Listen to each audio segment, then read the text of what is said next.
Even 20 years had passed. John Yong-nam could never forget that day. It was an ordinary weekday morning. At 9:47, he hastily got on the commuter train heading towards downtown, as he got an appointment at 10 o'clock. It's going to be late, he thought. The still considered rush hour in the morning.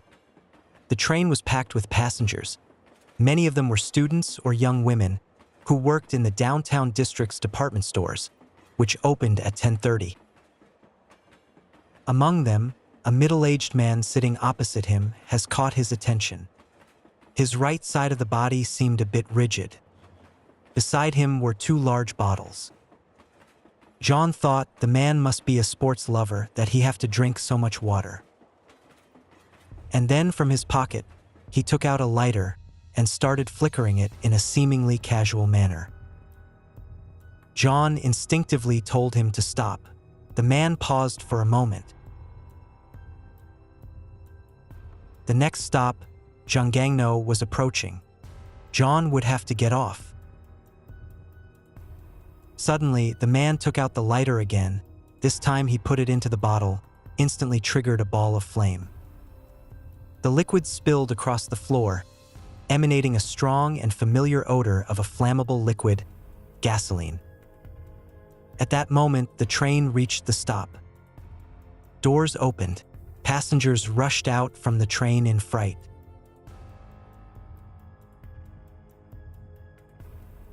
The man was running around as his legs and back has caught fire.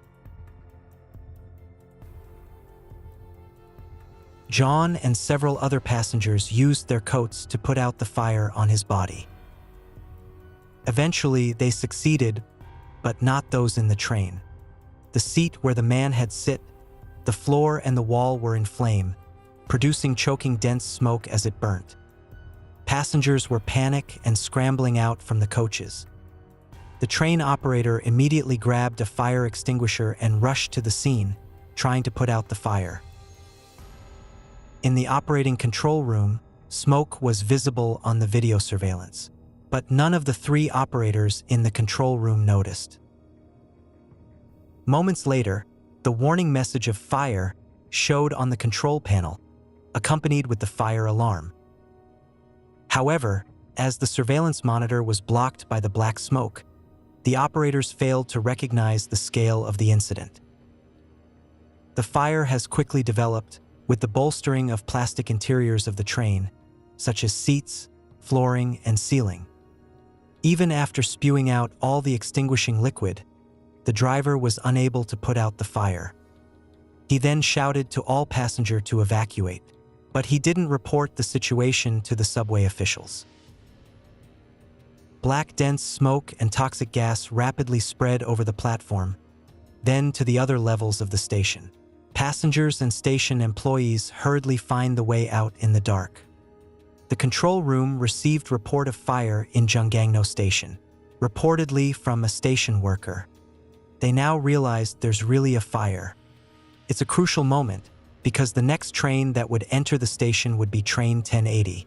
At this moment, it was still in the previous stop, Daegu, not moving towards Junggangno Station yet.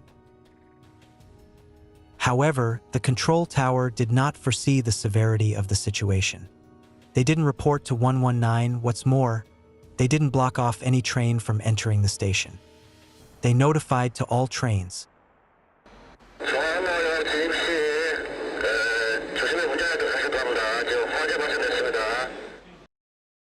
Therefore, train 1080, carrying around 180 passengers, was heading for the Junggangno station from the opposite direction. The flames in the train 1079 continued to surge, with no signs of retreat. Black smoke has filled the station. The operator of the train 1080 has spotted the smoke before getting into the station. According to survivors, the train stopped in the tunnel and a broadcast said, "Be patient, wait for a moment, there is a delay." The operator might have skipped the stop, but he didn't because it wasn't commanded by the control room. After a brief pause, the train edged into the underground platform of Junggangno Station, pushing a current of air ahead of it. Alongside was the blazing train 1079, only 1.3 meters away. The train doors opened automatically, then shut manually by the driver, probably in an effort to prevent the smoke coming into the carriages. Some passenger left the train at that time. A passenger who usually carried a camera has captured the moment when the smoke seeped into the train. They were calm, as they didn't have the slightest idea of what's going on outside. It was too dark for them to see. They heard the broadcasts, which repeatedly advised passengers to remain seated, and the train will be leaving soon. But in less than 5 minutes, this whole train would turn into a ferocious inferno, relentlessly swallow everything. Smothering smoke was billowing into the cars and getting intense by seconds. Light was flickering, then completely turned out. Passengers were getting anxious. All they heard is the broadcasts. Says the train is leaving soon and asks the passengers to remain calm. But the train just won't leave, because it can't. Shortly after train's arrival, an automatic fire detector has shut down the power supply to the trains, preventing it from leaving the station. Precious minutes has passed as the driver communicated with the control room on what to do.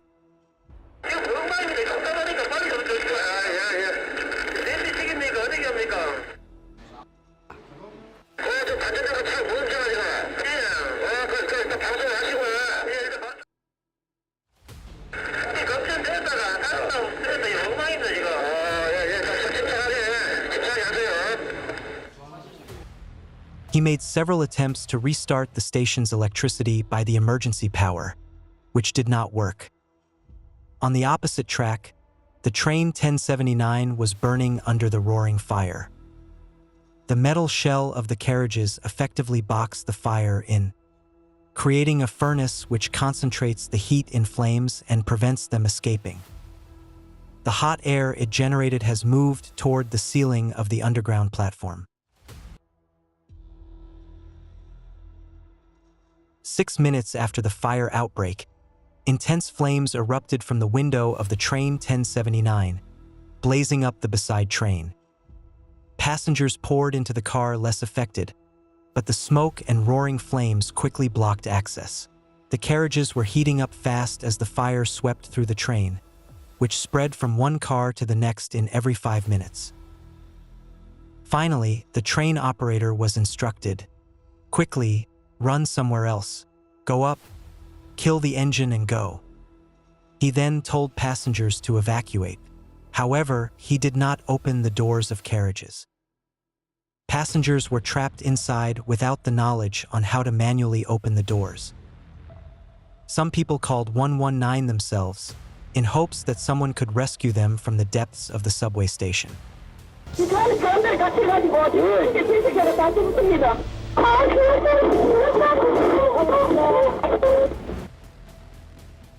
Some passengers have managed to escape by breaking the window.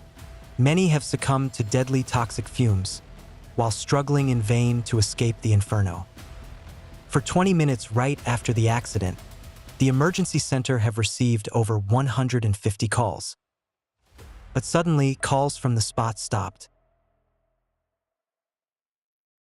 Firefighters had rushed to the scene, since receiving the fire report from a passenger at 9:54.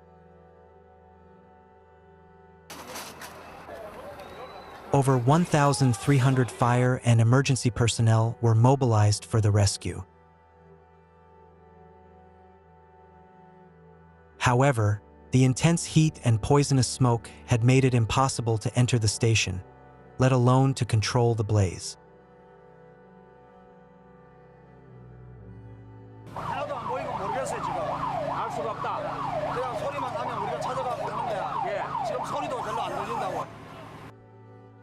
Bodies were continually being found inside the blackened station.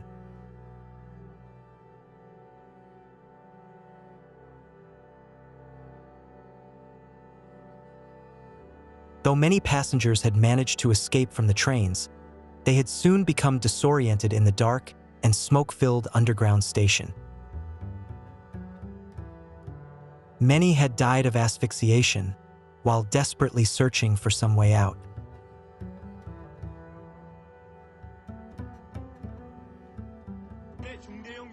Victims continued to sent to the hospitals in Daegu area.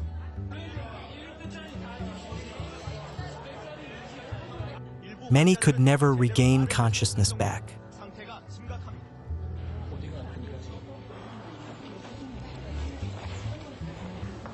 Families kept flocking into hospitals, only to find it was too late.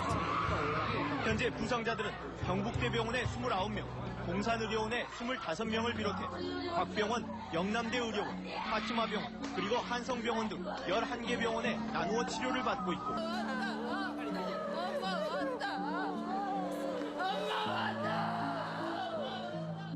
It's not until 3 hours later at 1338, the fire was finally contained. 50 bodies were found in the basement 2 and 3 of the station.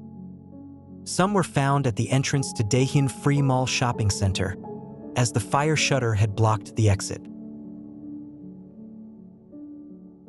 In total, 192 people were killed, and another 151 were seriously injured. 142 deaths were from the train 1080.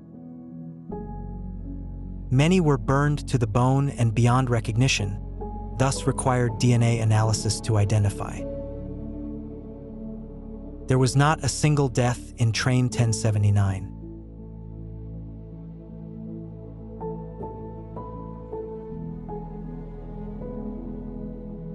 The next day after the tragedy, over 200 military troops were deployed to clean up the debris. Water were used to wash off the soot.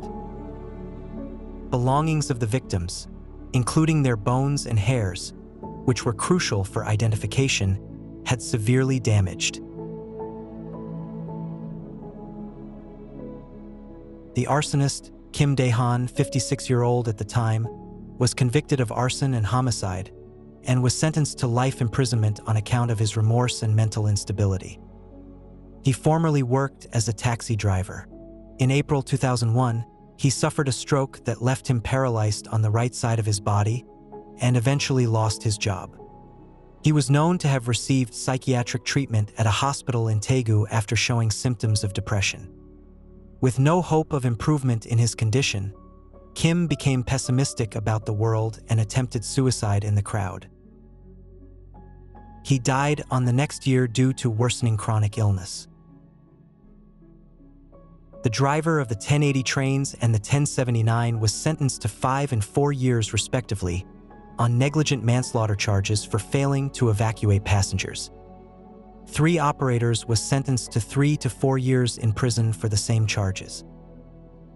However, immediately after the sentencing hearing, bereaved families who were dissatisfied with the court's sentence protested violently and occupied the courtroom. The Daegu Metropolitan Government in 2005 published a white paper on the tragedy, in which they pointed to the flammable materials as the reason the fire had spread so rapidly. A majority of the subway cars manufactured before 2004 was using flammable materials such as polyurethane foam in seats to reduce costs. The unit price of the carriages purchased by the Daegu Metropolitan Subway Corporation was around 500 million won in 1993. However, when exporting to other countries, the carriages were sold at 1.7 billion won each, as they were made with fire-resistant materials, in compliance with the strict fire safety requirement in foreign countries. Had the train been equipped with fire-resistant seats and floor tiles, it probably would not have burst into flames so rapidly. Inadequate emergency equipment had also worsened the disaster. Subway trains were not equipped with fire extinguishers. Smoke ventilation systems, sprinklers, and emergency lighting in station were inadequate. However, no management of the Daegu Subway Corporation or any related departments of the government was held responsible for the disaster.